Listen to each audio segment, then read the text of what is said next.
Hey, what's up, everybody? It's Saturday, and I'm about to head off to the range. But before I go, I wanted to make this video. But before I say anything, I'm going to say a quick thing on the Yankees game last night, which was a freaking disaster. It was a demoralizing defeat, a walk-off grand slam in the bottom of the 10th inning. I mean, it's never happened before. It's unprecedented in a World Series game.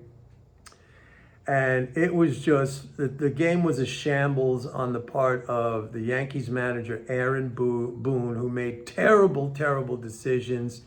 I mean, putting in Nestor Cortez as a reliever in the bottom of the 10th to face Freddie Freeman when Cortez hadn't pitched in 5 weeks. He's a starting pitcher. He's not a closer. He doesn't have a particularly good fastball. I mean, where did that decision come from? Aaron Boone could have went to Tim Hill, who's been a lights-out closer. He didn't go to him. And then the other thing was, why did he take out Gerrit Cole after 6 innings and only 88 pitches when Gerrit Cole was pitching lights out? He was doing a great job. And, I mean, the managerial, for me, like a winning team, it's not just about the players. It's about the coach or the manager. And Aaron Boone is just, he's not up to the job. I don't see the Yankees winning the World Series anymore. As a matter of fact, the other thing is like Aaron Judge, who's their star, their superstar, has been completely absent. What did he go like for 1 for 4 last night? He struck out 3 times like a big whiff. I mean, they're not going to win without Aaron Jones contributing, not to mention the fielding errors that they made. And that's how LA scored its 2 runs, initial 2 runs. Were on those errors. I mean, the Yankees should have had this game. It was bad management decisions, and if that's the case, it's not a team that's going to win. You know, this is not the Cleveland Guardians. This is not the Kansas City Royals. This is the Dodgers. This is a stacked team. They're loaded. They've been in, 4 of the last 8 World Series or something like that. I mean, the Yankees are doomed. I think they're going to lose tonight, and if they go 0-2, there's no way they're going to come back. I mean, it was a freaking demoralizing disaster. Anyway, I'm going to do something here because I just saw an interview online with Bill Ackman, hedge fund manager. Bill Ackman's a very educated guy. He went to Harvard, I think Harvard Law or Harvard Business School or something like that. Runs a big hedge fund. He's in the news pretty often. And he was talking about the debt and how this is, some kind of time bomb that Trump is going to have to deal with this, or whoever's going to, eventually we're going to have to deal with this debt and blah, blah, blah. And I'm thinking to myself, like, man, like you would think some of these people who are highly educated, who have been in finance their whole careers, certainly he knows about MMT, and it's not just like, an MMT opinion that the debt is this. It's a concise explanation of what it actually is. You would think that he would at least reflect a little bit, but no, he went right into the same kind of trope about the debt that you always hear. So what I'm going to try to do here, and by the way, I didn't. This is not scripted. I'm going to try to run through this kind of freestyle. If you guys could think of anything that I left out, any arguments that I left out, any points of view, or please put them in the comments, because what I'm trying to do here, I'm going to do a little role play where I'm going to be one person like talking about the debt, and then I'm going to be I'll be myself asking questions to that person to try to unravel the misunderstanding. I think if you look at good salespeople, the way they sell is by asking questions that makes the prospect think about that purchase, okay, and understand why they need that purchase. It's not about bombarding them with facts and just shoving facts down their throat, because they'll just resist it. You got to have them come to the conclusion. You can't force them to come to your conclusion. You got to ask questions.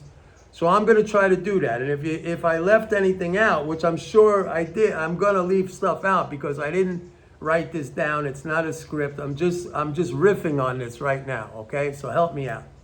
So I'm guy number 1. Oh my God, did you hear the United States has a $35 trillion debt? The country's going to go bankrupt. Okay, hold on. Wait a second. let me just understand something.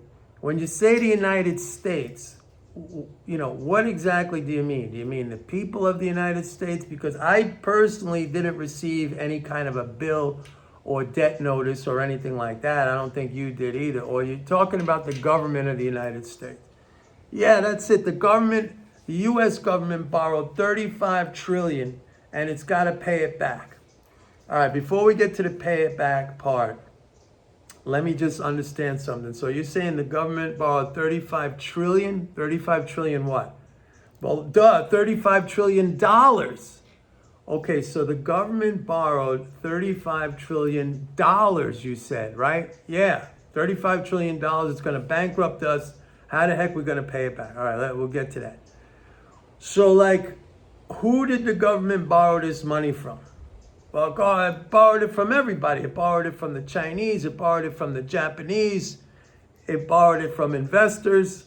All right, so the government borrowed $35 trillion, right? We're clear on this, from all these other entities around the world, including domestic and foreign. Yeah.